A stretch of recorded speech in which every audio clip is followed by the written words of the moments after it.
All right, good afternoon, students. Happy Thursday. There's only one more day left of the week before it's Friday. Um, just want to welcome you to this afternoon's webinar with Adam and myself. And we this afternoon will be talking about administration systems.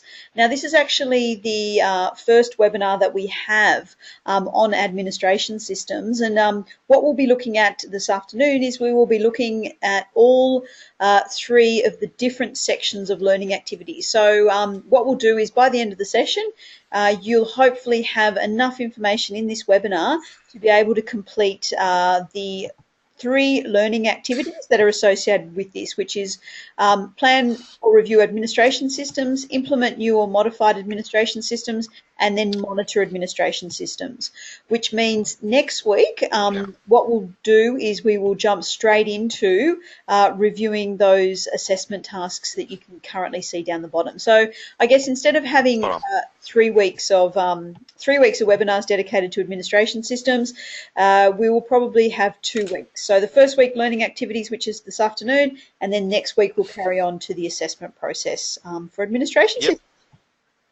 Spot on. Okay. Spot on. So we'll just be having a bit of a chat today about admin systems. We'll try and tell a couple of stories. Might try and pull up a couple of YouTube clips to visually show some examples of what we're talking about as we're sort of talking, and we might even right at the end just do a quick breeze over the questions, just in case there's anything we feel that we need to let you know in reference to the question. The materials will be referred to back in the learning materials, of course. I've taken a few students through the subject already, and the learning materials are actually very well prepared for, or they prepare students very well to answer the questions. So I think today is just a little bit more of a conversation about administration systems in general. Yep. And we'll show a couple of examples, and we'll see how we go from there. Anyone who's in the live feed today who'd like to join in the conversation, you're welcome to do so. I may be able to get one of our IT guys here in the business to come and have a chat about their take on administration systems from that sort of a side. So we'll try and do that. But yeah, so I guess just to start off and just to kick start off, I'm actually just I'll just read straight out of the learning material. This is on page 1 of your learning materials in section 1, which is plan or review administration systems. It actually defines administration systems as such. Administration systems can be either manual or computerized. A computerized system consists of hardware, software, and people, and these systems are good at performing redundant processes and organizing and saving information. Manual systems will consist of hard copy materials, filing cabinets, and so forth. And most organizations will utilize a combination of both manual and computerized administration systems. So really, in essence, an administration system is and for the most part, we look at these administration systems, especially in this, in this 21st century, in the year 2015, we do look at it for the most part as a computerized system. And most businesses use computerized systems simply because they are far more flexible. There's mobility. You can use the internet. You can be anywhere in the world. You can use a particular system from any part of the world at any given time. Information sharing. They're obviously to speed up certain processes, to minimize on errors.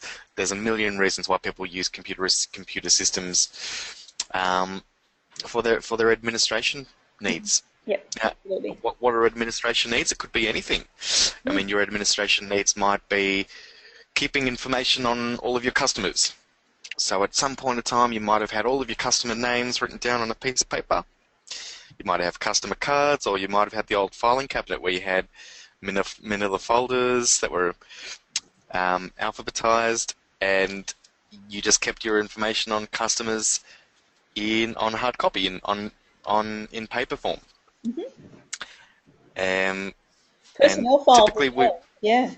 Say it again. Personnel files. I remember when I first started out in HR, we used to have our administration system used to be manila folders with all employee details in them. And that was our administration system. Was obviously we had to collect and gather and maintain information about all our employees, whether it's contracts, whether it was job descriptions, performance reviews, any of that type of information, and they would all have to be filed into manila folders. And I remember, Yeah. having to lock the cabinet before you go in the afternoon, and that was what we used to be able to, that was what our administration system was. Obviously, now 20 years later, they're incredibly more, practical, and the technology has just progressed so rapidly. So, it's funny Yeah. to kind of think back. Can you imagine back in the day where all of the business's information were kept on in, through manual Yeah. systems, through manual processes, so everything was written down. So, imagine having a fire where the business lost basically all of their intellectual property in one foul swoop. Mm. It's amazing. It's I amazing. So, know. there are also risk, mitigation. It's a risk mitigation strategy having some of your important information that's on a computerized administration system because, and we'll be talking about this a bit, or it's referred to in the learning material as well, you can add extra levels of security. So you can have access for only certain people, but not all people.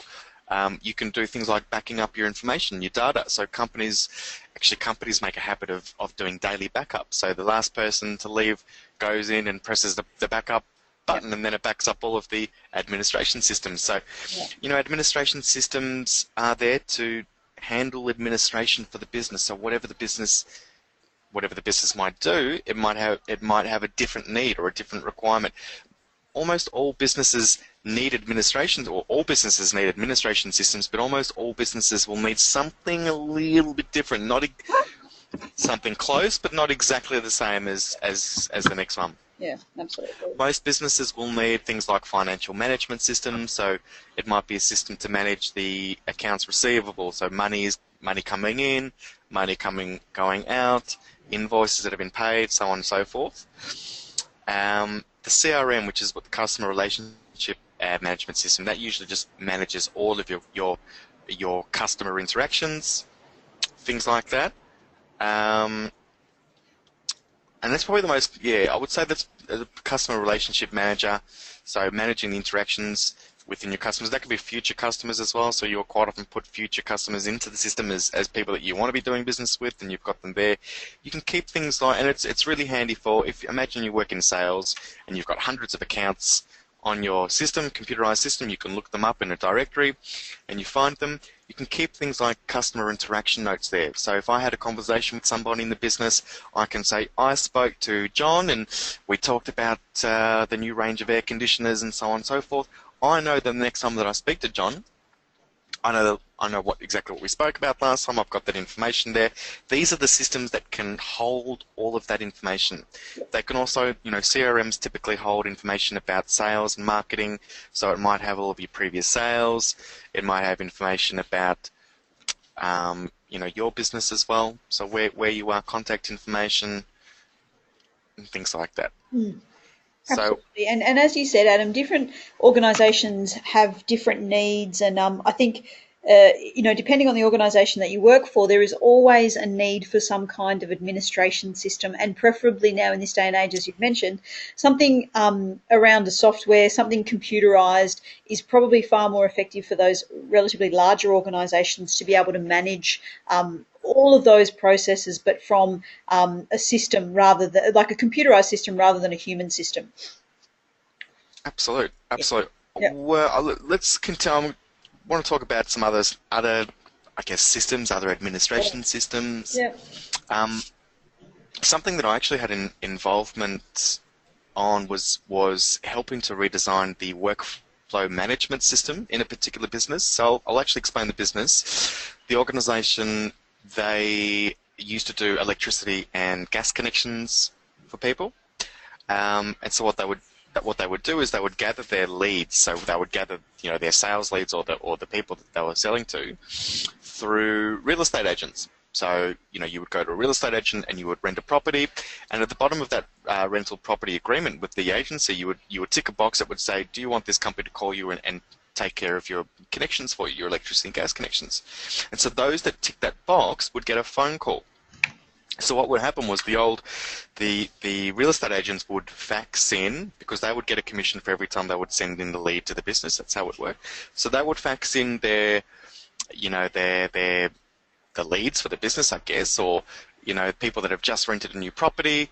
They'll have like a little form, that they've filled out, and the workflow management system was really designed to split those leads, because there were hundreds and hundreds and hundreds and hundreds of them.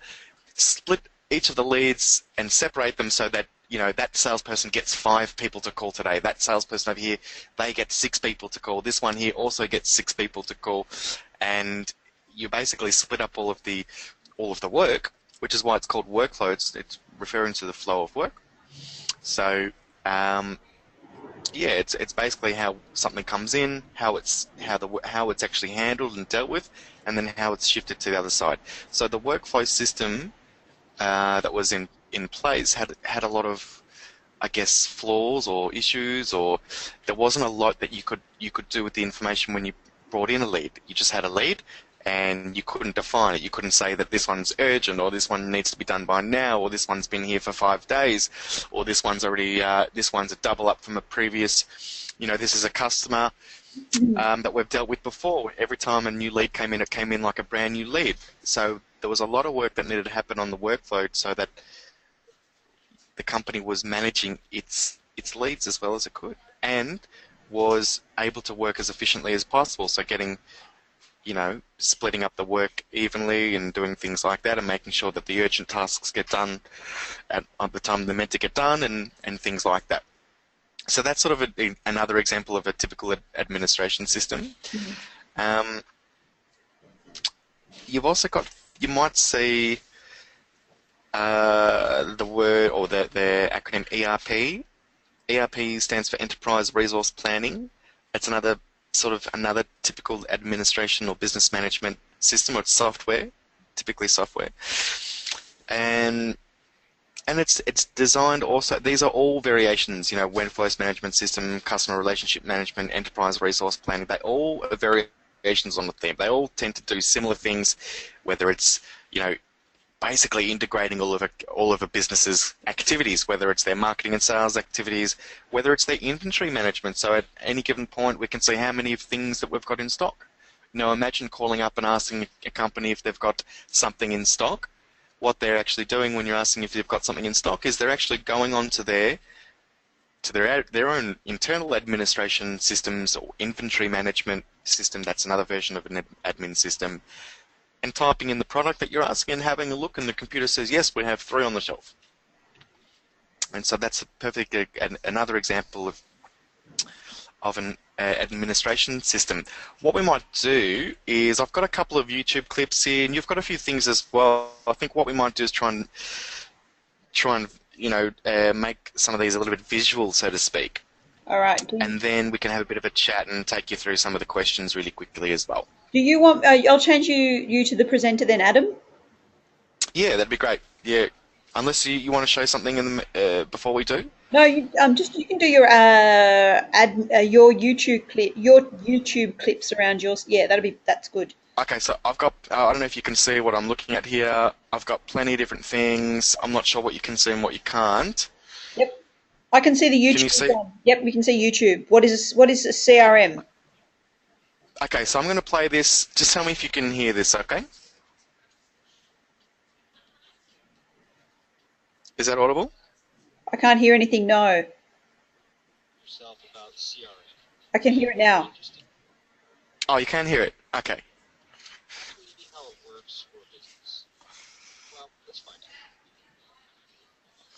It's very low.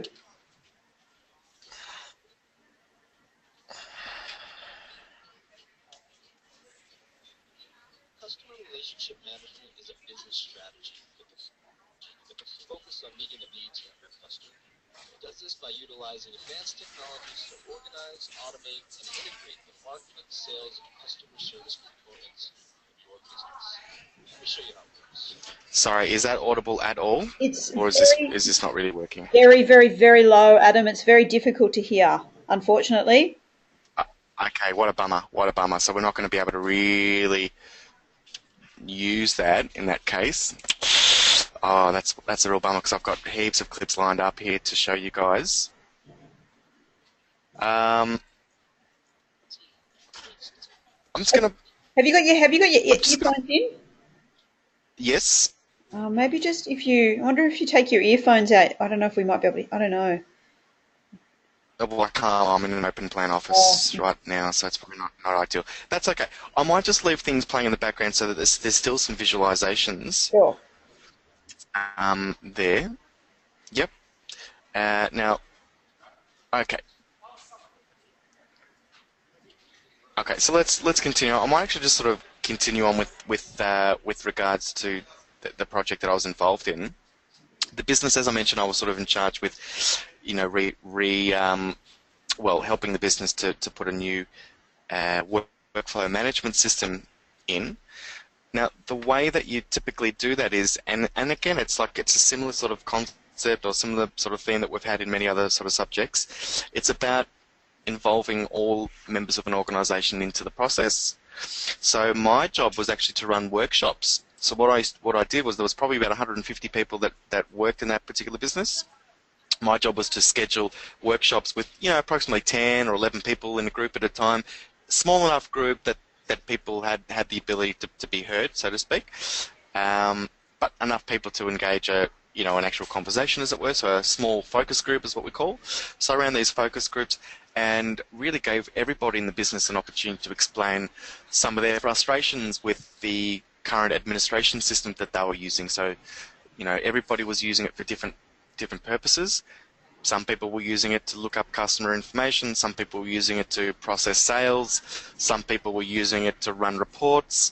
Some people were, so everybody had a different sort of need and desire to use that. Actually, if you're looking at the screen now, what you're sort of seeing is an example of I'll see if this opens up. Oh, it didn't work so well. Can you see that? No. Not yet. Can you see that? No. My screen's just crashed. Right. It was a good example of a customer record. So, customer details, their contact details, their address, phone numbers, who to speak to, a contact person in the organisation, and so on and so forth. But initially, in that particular role, my role was effectively just to chat and workshop small focus groups with the entire company, and then collect that information and bring it back to the project team. So it was a particular project, and bring it back to the team just to sort of explain to them exactly what the needs, wants, and desires of the people who are using the system are. What they liked about the current system, what they would like to see improved, and in a perfect world, what they would like to have and see. Mm. And through that, we were able to generate ideas from the business as to what everybody in the business requires from the system, and so on and so forth. So consulting with your stakeholders is one of the most important parts of that. What happened after that is then we started to write a list of, it's like a wish list basically. This is what we want our system to, this is how we want our new administration system to be. We need to be able to do all of these things. So what that's called is a functional requirements document. So we designed what was called a functional requirement document. So it's a document that lists all of the required functions. It's a functional requirement. So here are all of the required functions. Here are all the things that we need this particular system to be able to do for us. So that might be, we need to be able to list multiple customers on the one screen. We need to be able to see a customer's primary contact, secondary contact, phone number, and address. Okay. We need to be able to view up to 10 years worth of sales history for a given customer. Cool. Functional requirement number 15. We need to be able to run reports on goods purchased between month by month and year by year. does that sort of make sense what I'm talking about there, Alyssa and co, when I talk about functional requirements and things like that? Yeah, yeah, absolutely. I mean, yes, it definitely makes sense to me. Um, I I just, guess the reason why I'm mentioning it, just to put it into context, sorry, listen, and then I'll let you have a go. Um, the reason why there is such a document is that when you put something out to tender, or this is actually what happened now in the case of our project, we put it out to, and there are different types of tenders, which is actually discussed in the actual materials. There's open versus closed. Open is really available to anybody to pitch, or so we're a business, we need a new computerized system to do, and we've made a list. That's our functional requirements, and we are inviting other companies to bid for the right to have that to fill that order, if you like. And we're talking, a lot of money that's involved in some of these projects. Usually, when we're talking administration systems in businesses, it commands decent coin, and so it's usually talking about a lot of money, which is why companies will put it out there for others to see if they can win. What they do is they take that functional requirements document, this is part of the tender process, and they hand it to people that are wanting to win the business or to win the sale, if you like, and say, okay, you have to now show us how you can fill each of those functional requirements. So firstly, you have to tick yes, can do, or can't do. If you tick can do, you then have to explain basically how you can do it and show us. And it's usually based on that document that comes back, which is the fundamental sort of process for organizations to select, the appropriate candidate to come in and fill the order, so to speak. Does that sort of make a bit of sense in relation to that? yeah, absolutely. I mean, yeah, definitely. I guess if we throw it to the floor, is there any more, I guess, questions that you might want in terms of verification or just confirmation about what Adam is saying? Okay, just before we flick it over to you, Alyssa, we've got a brand new person in the office who's sitting next to me. Her name is Catherine, and she is the SharePoint Content Manager. I'm just going to see if she's going to be nice enough to share her expertise for 30 seconds, only for 30 seconds. Thank you so much. And maybe just tell everybody what SharePoint is, because SharePoint is a very common administration system now that's used by all businesses, a lot of businesses. Most businesses. So I'll get Catherine just to explain what she does here in the business and maybe a little bit about SharePoint, and that might just also help to explain a little bit about admin systems. So over to Catherine.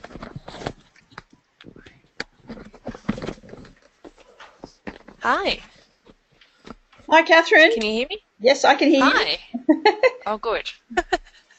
So I'm the SharePoint Content Manager for the Real Institute, and it's my job to work with people in the business to help them computerize their forms and their workflows so that they're not chasing email trails, they're not chasing attachments, and basically make their lives easier. Hello? Yes.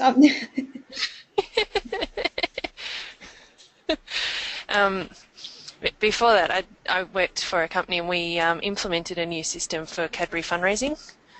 And we went through that entire process that Adam was just talking about. We spoke to several different vendors. We went through detailed requirements with them, talked about what they could do, what they couldn't do, and they went through their suggestions for how we could do things better, and negotiated with different teams within the business to get the new system up and running.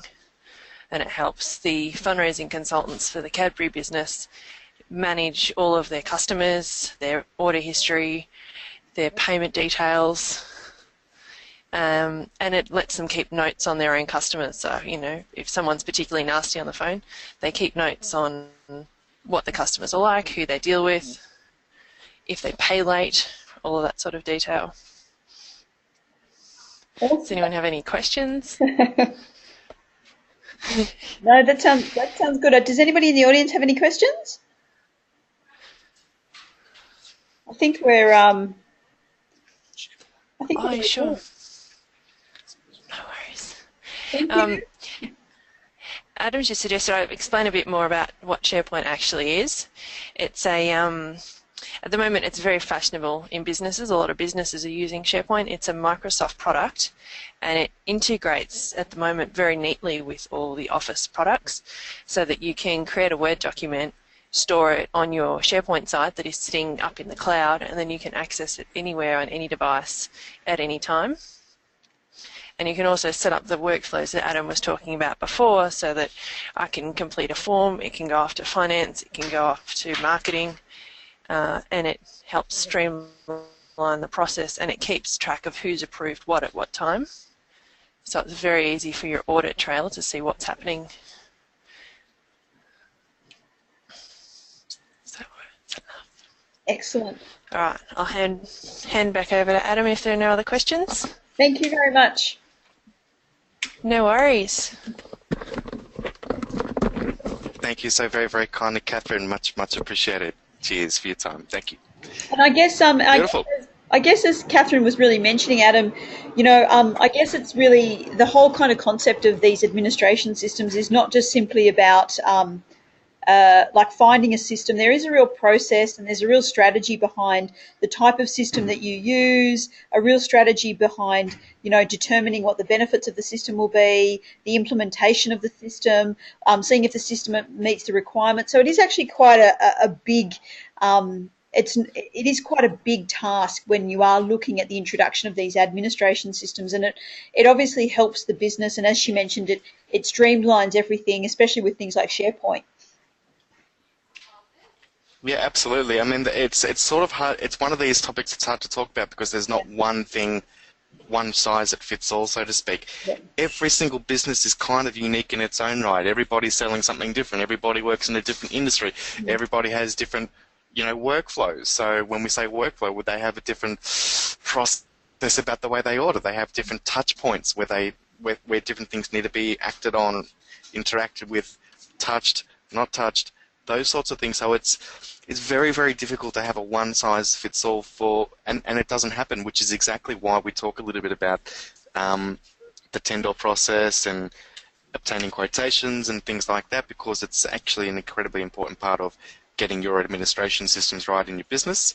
The suggestion that I have, and unfortunately the audio didn't work today because I had a couple of great videos to show you guys, but our suggestion is go and do some research and have a look up just to get the visuals. Now, actually, Alyssa, you had some visuals as well. I wouldn't mind actually maybe showing some of those just to sort of visualize it. But we do suggest that you go and put things like CRM into a YouTube search and have a look and do CRM demo, and you can sort of see some demonstrations of some CRMs, and you can sort of see what that looks like, or put ERP in, or you just put financial management system or something like that in and have a little look.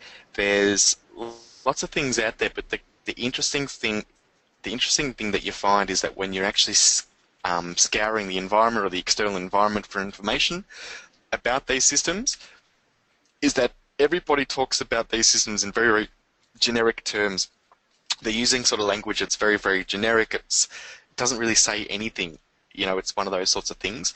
Part of the reason for this, and this is something that I discovered when I was actually trying to find suitable candidates to come and do some live demonstrations on their workflow management systems, is that they do not show you online what it is that they do.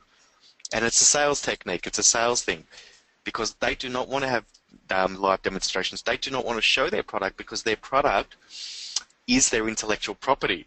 Yep. So they don't want their customers to see exactly what it is that they do, because then their competitors will get a leg up on what it is that they're doing. So it's one of those things. They want to sort of say, yeah, we can, they say things like end-to-end solutions and all of these kind of generic terms that actually mean nothing. They try and get you to pick up the phone and call them and ask questions, because once they've got an interested party, then they could offer, look, we'll come down, we'll do some demonstrations for you. They'll bring in all of their sales guys to come in and try and get the sale, which is what they're going to try and do. But they don't provide a whole lot of information online as far as visual information goes, simply because of that issue of, not one, sales, but two, having their competitors seeing what they've got there. And it was a problem that I discovered when I was trying to find candidates, or examples of what I was sort of I was trying to find a couple of examples of different workflow engines out there, just so I could sort of see how different systems are working, and is there something that we can use on our system that they're using on their system and things like that. But it was actually quite a difficult process. Yep. So that's really where the functional requirements document really kicks into play. Yep. Shall we? Do you think it might be good just to do a breeze through on some of the questions? Oh, wouldn't be bad if you. Do you want to show the visuals that you had there? Yeah, look, I guess from my background, obviously in terms of the implementation of the administrative systems that Adam's done and been a part of, my background is a little bit different in terms of systems that I've been involved in. So just to give you a bit of an idea, as I mentioned before, we used to, many years ago back in the HR world, we used to have manila folders, and we used to have, a paper trail for every single bit of information associated with a team member. So I was involved in a process where we were implementing and trying to source a brand new human resources information system. So essentially what that did for us was a little bit different. We were looking more at the back end of everything. So we were looking more at gathering administrative requirements for team members. So instead of gathering that paper trail and physically looking through those types of files, we pretty much had a system that had all the employee information that we needed on it, and it could be accessed instantaneously. And what this also allowed us to do was we could also organise access for different department heads to be able to access different requirements within that system. So the systems are good like that, so they can actually allocate certain levels of responsibility and certain levels of accessibility. And then what comes up is dashboards for individuals that are relevant to the information that they need to access from the system. So I guess if we're looking at something like that, and hopefully you might be able to, and this is again, as Adam's mentioned. Okay, great. We can see that. That's perfect. Yeah. So, and as you mentioned, Adam, I guess it's really hard to get good demonstrations of these types of systems. But say, for example, and this is a particular human resources information system that is designed purely for a human resources function. So what it does is, and you could probably see here, and there gives a bit on administration. So what that would include that might include, and I don't know if this one's going to show it, but what that might include is things like, say, for example, all your employee details, personal information. We used to have also pay information and payroll and classification information. We used to have resume details in there.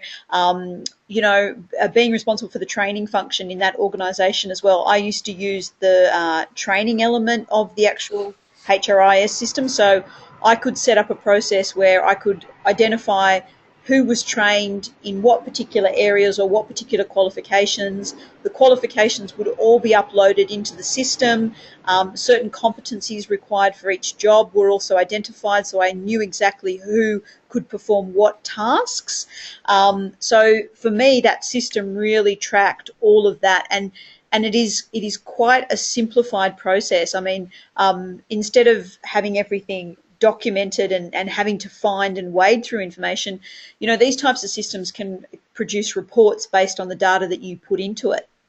So, for this one here, I think is talking a little bit about some of the course information that can be put in there. And so an organisation can track and trace course details that they might run.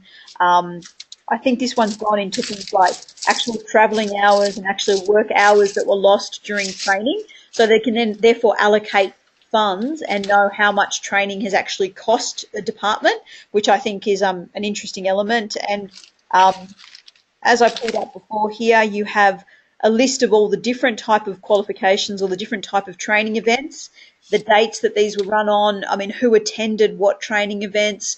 So from that perspective, for me to be able to use a system like this, I think it's one of those things that's quite productive and really effective and very instantaneous in the information that it can give you, and at the same time, quite user friendly and quite specific to your needs. We talk about that concept, and you'll probably see it on your actual your actual portal system. But if we just flick back here, we can see that we talk about dashboard technology. And can everybody see? Can you see my Yeah. screen at the moment? Yeah. Yeah. So Yeah. that's what's great about administration systems, and especially computerized systems, is that they can be very relevant to the needs of the individual. So instead of having a whole lot of information that you don't need on your administration system, it personalizes a dashboard that is relevant, that allows you directly visually to see the most relevant information that's relevant to you. So in my system here, and this is just my system here, but if I click on my dashboard, then it gives me all the information that I need to access, or that I access regularly and on a visual level as well. So everything on my dashboard is relevant to my position. And I think that's a very big added bonus to having an administration system, is that, it can be very personalized to the needs of the user. Yep. So yeah. That was a really good example that you showed before. I'm really, really happy that we're able to show students that visual. I think because that's quite atypical of a typical sort of a typical administration system. Yeah. They do look like this. They just look sort of pretty. Yeah, they're pretty. Yeah. A bit dull, actually. Yeah, they're sort of standard. Lots of little tabs, lots of little menus. You click on a menu and you get a new tab. And this is the thing. This sort of information that's provided for this particular company will be different to the next company. So what the next company needs, it's going to probably look somewhat similar, but it may have a whole different set of tabs. As you said, you've got a dashboard that you like to, personalize it so that there are different functionalities that different businesses will need, depending on a number of things: what the business does, how they interact with their customers, what their workflow systems are like, and what the actual users, what the staff members of that actual business are requiring that system to do for them. So yeah, that's a really good example. Yep. That's beautiful. And unfortunately, it's really difficult to actually show you a little bit more, because as you've mentioned, Adam, these types of systems are extremely expensive types of systems to implement in a business.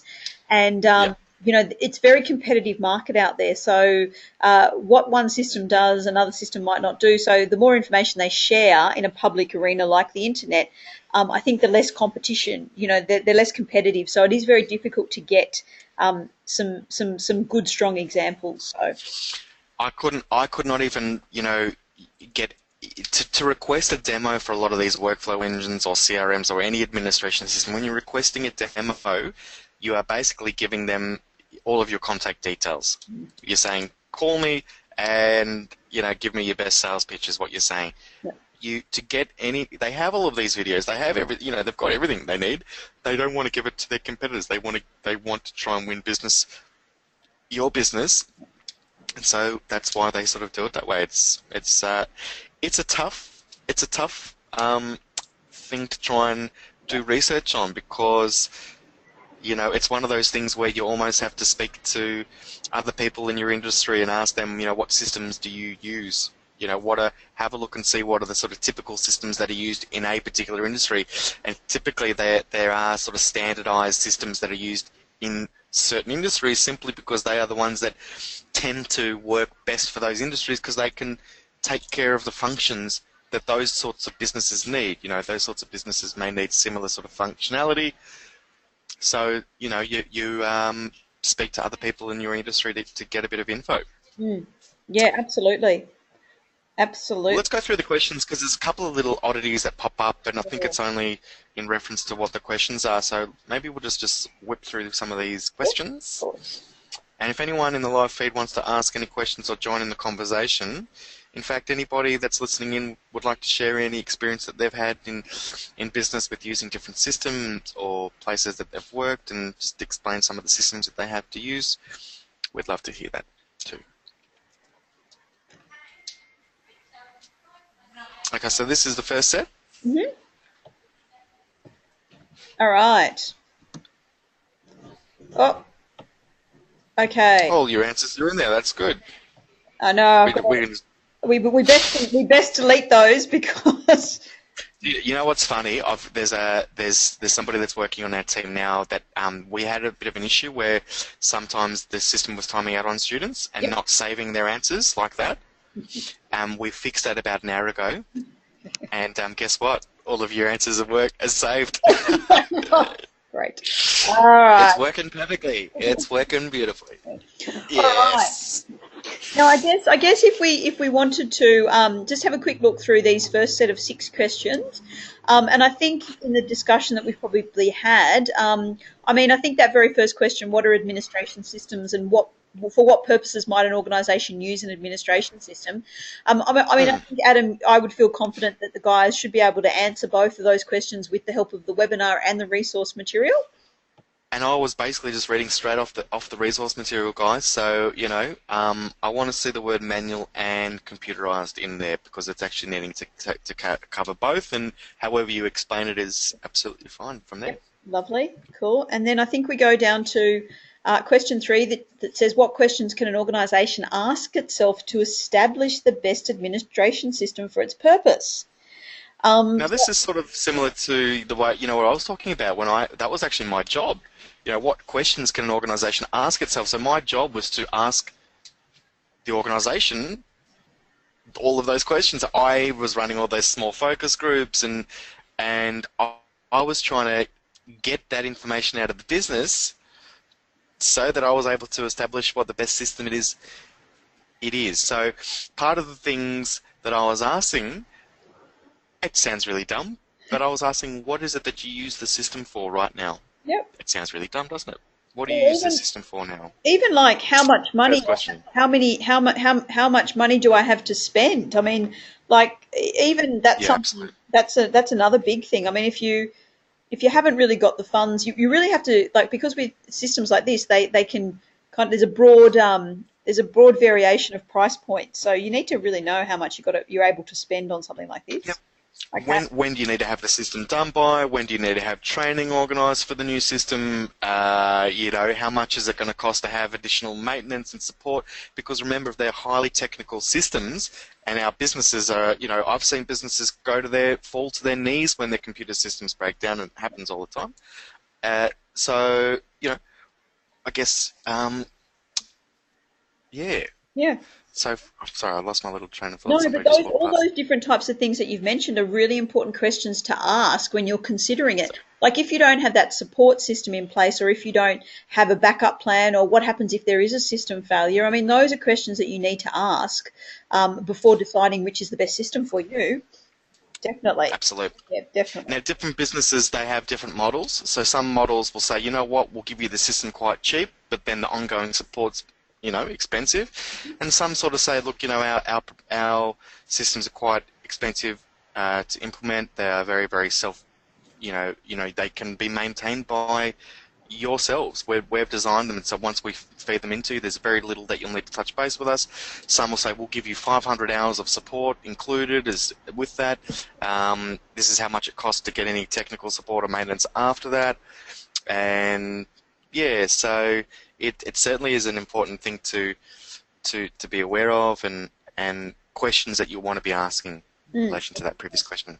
Definitely. So open and closed tenders we talked about. Yep. It's really the difference between inviting people versus just putting it out there for anybody to bid for the work. Yep. What information will potential suppliers need in order to provide accurate quote? Yep. Okay, so basically, what they want to know is, and as I said to you, what the project that I was in, we sent out what was called the functional requirements document. It's a document that had all of the functional requirements. Our business needs this. We need to be able, and actually I've worked in a few projects. One where we were putting a brand new telephone system into the business. So the functional requirements document on that project said we need telephone calls that are received from outside of the business to be able to be transferred from one operator to another.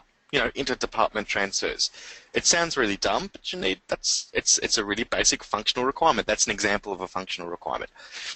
And so, potential suppliers will need to know what all of the functional requirements of the system that are being done. They need to know some of the limitations, the time limitations, the financial limitations, all of those things. But, some of those things are negotiating points as well, and so you may want to be not providing all of that information per se, but some basic system and functional requirements. Yep. System requirements might be we only use Macintosh computers here, so it's got to be developed for Macintosh, or it's got to be developed to be able to work with Windows 8, or it's got to be able to be used on a network, in a cloud, in a whatever situation. So Yep. they are the sorts of things. That need to be cool. Next one. And I guess to give you a bit of an idea, Next one's a mathematical. yeah, an extension of that question that you were kind of talking about. So that's actually, you've received quotes, and it's really just a very simple mathematical kind of look. I mean, it's a mathematical task there, but you've given 3 quotes because you would like to implement a new administration system. So I guess the concept is you've got to make sure you read what each of the actual providers provide you with, and the cost, like the additional cost, additional support, any hardware that might be additionally also required to be purchased. So what we want to do is get you to ascertain which is the most cost-effective of all of those quotes. Okay, but so guys, when you're answering this question, I've actually marked it. I had a student that gave me the right answer, but gave me the wrong calculations, and I put it back. So what I want to see for this one is the correct calculations. You need to actually calculate each of these 3 quotes per year. So you need to work out if the license is for 7 years, then you need to divide the quote by 7, and then the support, you have to add the actual maintenance and technical support or additional costs that are in the quote, and just give us what the yearly quote is for each of the 3, or the yearly price for each 3, and then based on that, the lowest one will be the cheapest quote.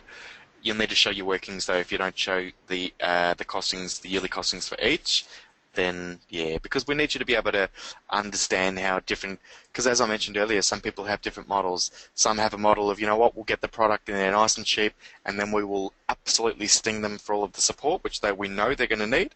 Some say, you know what, we don't charge much for support. Our system is self-sufficient. We'll charge for the rights to have it, and you can do what you want with it. Some people say we only give 2, 3, 4, 5-year licenses on our system. There are many, many, many different sort of ways. So you've got to be able to interpret these quotes, and that's why we've got you. That's why we need you to calculate or show your workings there for that one. Great. Okay, so that I think is the end of those questions there. Section We might just have a quick look at the questions for activity 2. Thanks, Alyssa. All right, so this is implement new or modified administration systems. Okay.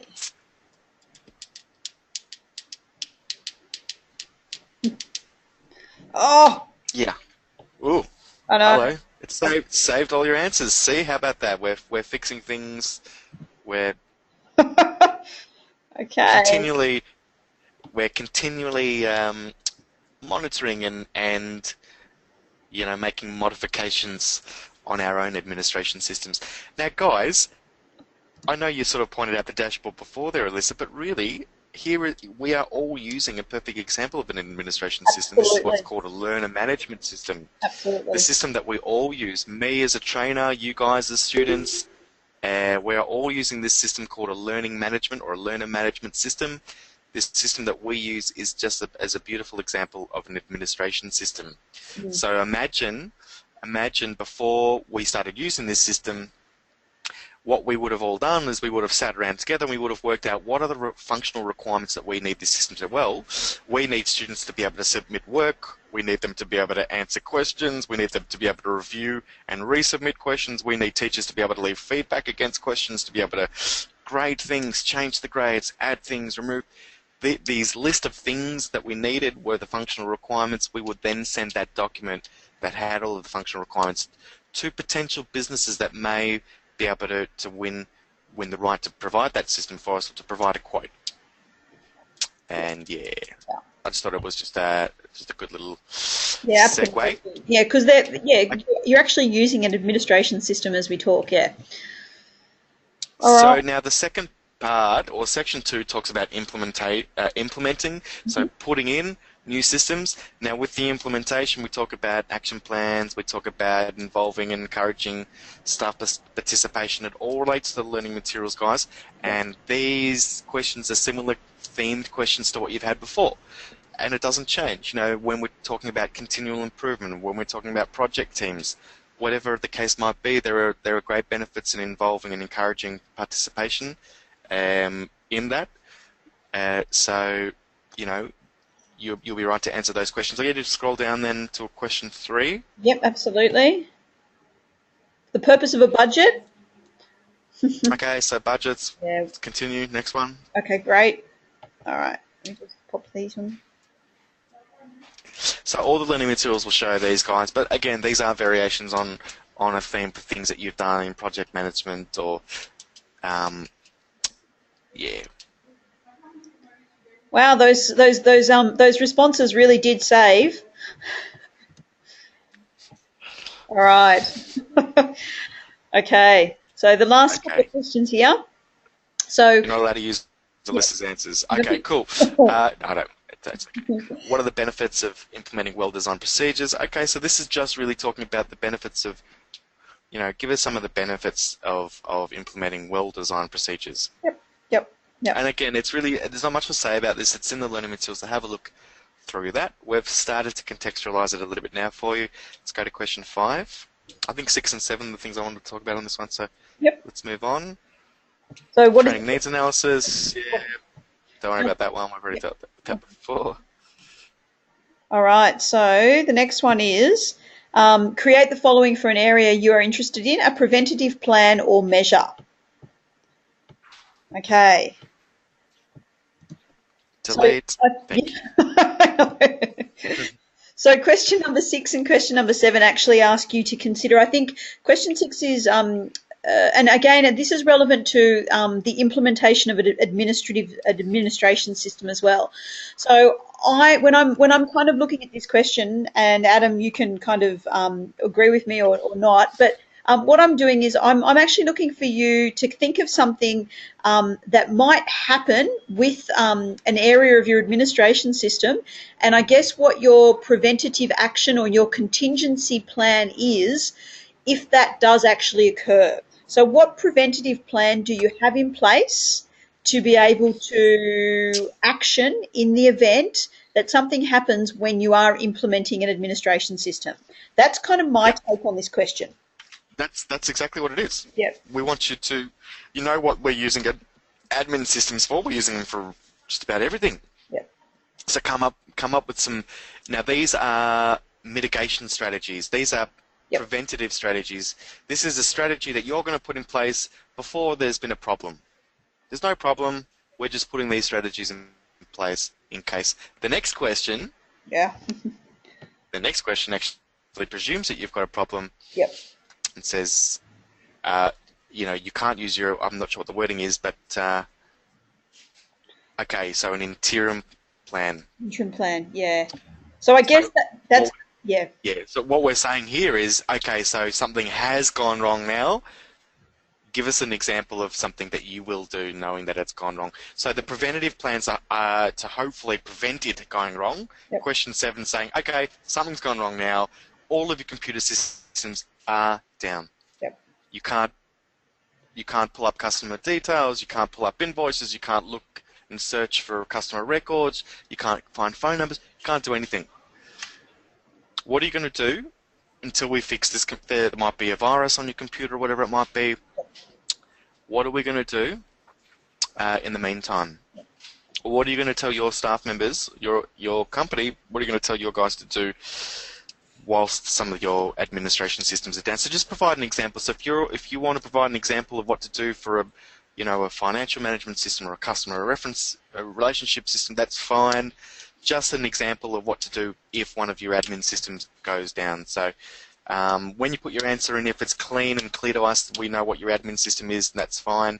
You don't have to explicitly state it as long as it's it's understood. So that's section 2. All right. Let's just go on to the last one. Yeah, absolutely. Okay. All right, the last one, monitoring administration systems. So again, guys, similar themes to when we're talking about whether it's developing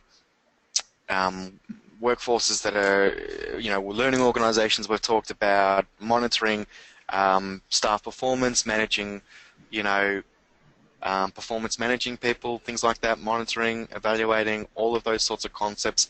They're common themes that come through in business in a lot of different areas, and this is no different. We need you to understand the process and the need to monitor and evaluate and to continue to identify any little modifications and training that's required.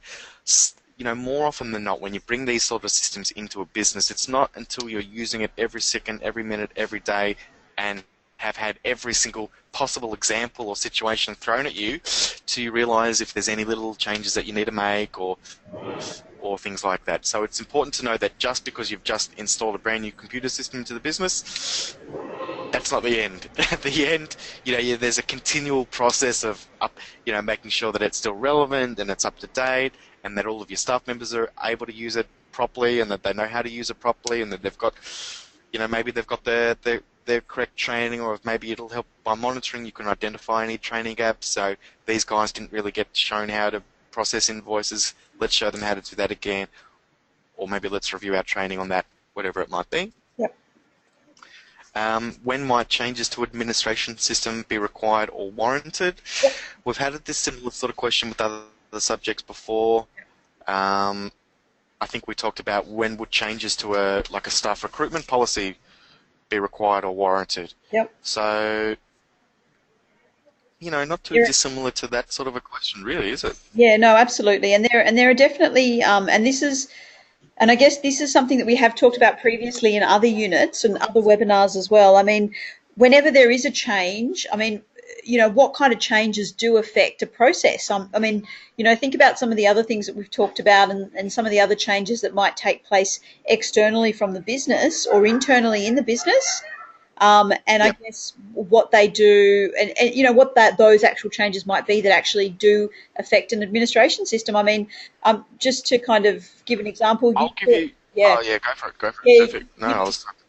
You saw that perhaps on a in a human resources information system type of system, obviously what happens is regularly perhaps pay scales might change, certain competency requirements might change as well, so that might require the administration to also be updated. It might not be interfaced with the body that actually is responsible for changing those pay classifications. So perhaps sometimes when it does come to those types of things, that there is a need to actually change the system itself, because the system is automated. So if you don't tell it to change, it needs to be given that instruction to be able to change those particular areas. So that would just be an example that. Yeah. Yeah. I have an example. I've been in a couple of different businesses where they've had to update their administration system. One business was growing. Yep. And this was the reason why they had to update. They had a system which was good for them for the first 5 years of the business. They had, 50 to 100 times their previous sales when they first put that system in. Yep. They had 100 times the customers. They had 100 times the orders, 100 times the turnover of things. The poor little old computer system just couldn't hack it. And so they needed a system that was a bit more robust, that could handle the volume of information that was thrown at it. And that was really the driver for change for that particular business. I was involved in another business that updated their systems because they were moving out of residential customers into commercial customers. So instead of just you and I on the street, they were dealing with businesses as well.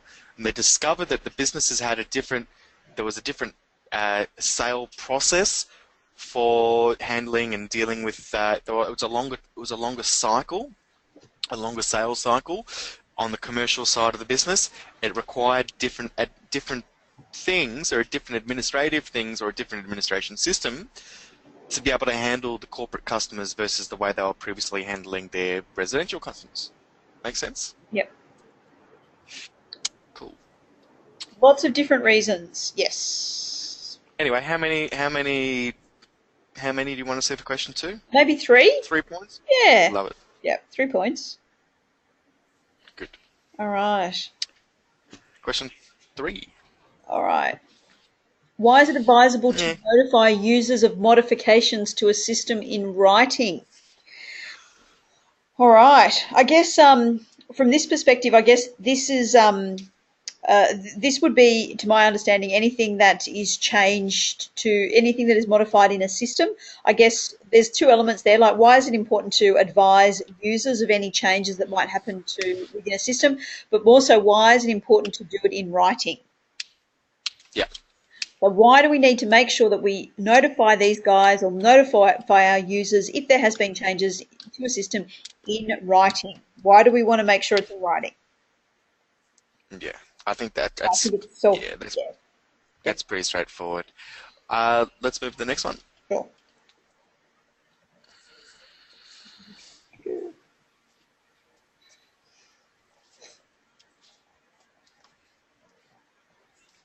Okay, just the last couple of Okay, so this one, why is it important to communicate changes due to legislative requirements? Again, similar, we've had these things, you know, why do you need to review or update your policies when legislation changes? You know, why do you need to pay attention to legislation when project planning and scoping and things like that? And so, you know, we've sort of touched on these areas before. Have a look at the learning materials. We'll let you guys sort of deal with this one. Yep. And the last one was really just outline the benefits of ongoing monitoring. So why bother keeping an eye on things after you've put the new system in? What's the benefit of that? And it's sort of similar to, I guess, you know, the benefits of monitoring in project management or benefits of monitoring in performance management. Absolutely. Of an individual or team. So, you know, a lot of sort of common questions again here, guys. So you should be right to go ahead and answer each of those three sections. Next week, we'll actually be presenting the assessment task. So if there's anything that we feel that we've missed chatting today, if there's any other little, I don't know, visuals or some other examples we can chuck into the session next week, we'll do so. We'll take you through, we'll take you through the assessments for this particular subject, which are great. Yep, they're really good, guys. We look forward to doing that with you next week. Yeah, absolutely. So it's not too scary. So hopefully, not at all. Yeah. Not at all. Not at all. All right. Yeah, I've had many students that have already passed this subject. Yeah, no, absolutely fine. Absolutely fine. All right. It's a sweet one. Yeah. Guys, thank you so much for your attendance today. Much appreciated. Thanks for those that are watching the video on a delay. Thanks for tuning in. Please catch us this time next week. We'll be presenting the final installment for this one. So today's session was all resources, all three sections. Next week we'll take you through the assessment support workshop. We'll explain each of the assessments for you there, and look forward to seeing you next week. Thanks very much. Absolutely. See you next week. See you later.